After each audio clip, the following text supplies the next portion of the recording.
So, Grace, are you ready to spill the whole truth to me now? I ask again, who did you give Anita's picture to and what is the person's intentions?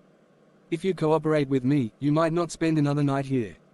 Will you set me free once I tell you the truth? We would see about that. You just go ahead. Anita's picture was given to a woman by me. She had contacted me on where to meet up with her. She is the one behind her disappearance. I can lead you to her. This is becoming interesting. You're welcome, Mr. Henry. Mr. Wilson should be here soon. There was a new development. The lady in question led him to her accomplice. The truth is coming forth gradually and soon enough. It should lead us to your daughter's whereabouts. This is good information. We could not make it here yesterday as we planned. We experienced some hitches along the way which delayed us a great deal. This information should soothe my wife. She is beginning to lose hope. Are you trying to play smart with me? No one is here. You want to get yourself into a bigger problem, right? Believe me, this is her house, this is where she lives. Do you realize that you are endangering the life of your friend further? What do you even stand to benefit from this? Were you offered some huge amount of money?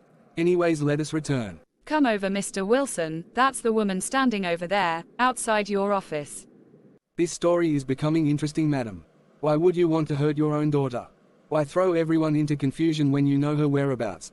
I'm still baffled. Sincerely, I am lost. I do not understand what you mean. The person in my custody said you were both accomplices to Anita's disappearance.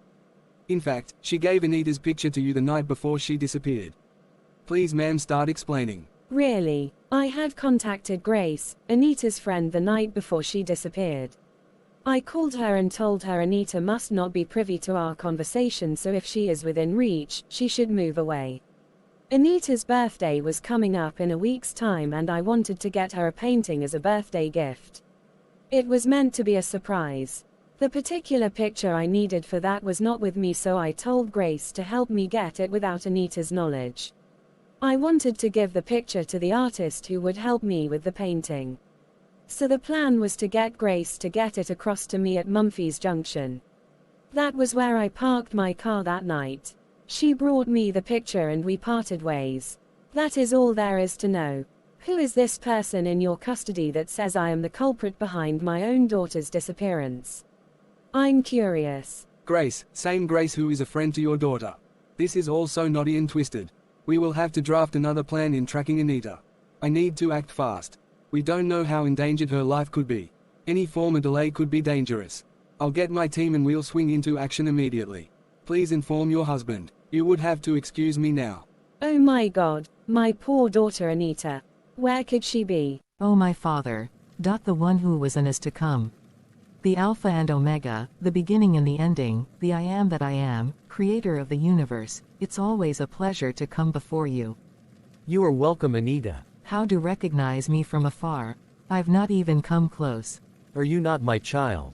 I know the voice of my children, every one of them. Interesting. Thank you for taking care of me so well, Father. You are always mindful of me, whether in good or bad times. I want to appreciate you with my dance steps. I have come just to enjoy your presence, Father, and not to bother you about my many problems. I brought myself today as a special gift to you. I'm impressed, my daughter. Because you have come just to sing my praises, I would tell you a story. Wow, I've missed your stories, Father. It's been a while. I've been far from you, Father. Please go on. I can't wait. Okay. It happened that two among my children, a male and female. I'll call them Praise and Joy. They love me so well and I equally love them recklessly and unconditionally. They don't take things that has to do with me with levity. They spend and are always spent for me. Spending their time, money, talents and energy. They go about my work tirelessly, always winning people to my team. One day, they came to me separately, each making their requests known to me. They told me they would want to begin another phase in their lives and they needed who they would journey with. I'm enjoying this story, Father. Good to hear that, my daughter. So Praise and Joy told me they needed who to journey with, and since they wouldn't want who wouldn't fit, they wanted me to help them choose the best person to journey with. Do you know what I did? No, Father. You tell me. I gave them as gifts to each other. Praise became Joy's gift and Joy became Praise's gift. They both trusted my judgment and loved to be gifts to each other. But soon enough, they began to hurt me. They hurt me with the gifts given to each. They no longer seek my presence the way they used to. We no longer communicate the way we used to. My love was being shared. Things of me no longer matter much to them. When I send them on errands, something else takes priority and they conclude by saying I would understand. Anita, I was pained. I cautioned them, I sent people to them to caution them, but they wouldn't listen. Why are you crying, Anita? So what did you do to them, father? This story is familiar, I see myself in Joy. What did you do to them?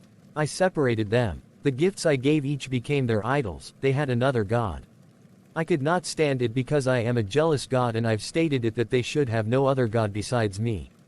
So I separated them, Anita. This is me, father, this is my story. Did you bring them back together? Forgive me, father, I repent of my sins. Return to your first love, daughter, return to your first love. Don't be silent on me again, father, the silence is killing. When I return, would things fall in place again? Return to your first love, daughter. Return to your first love.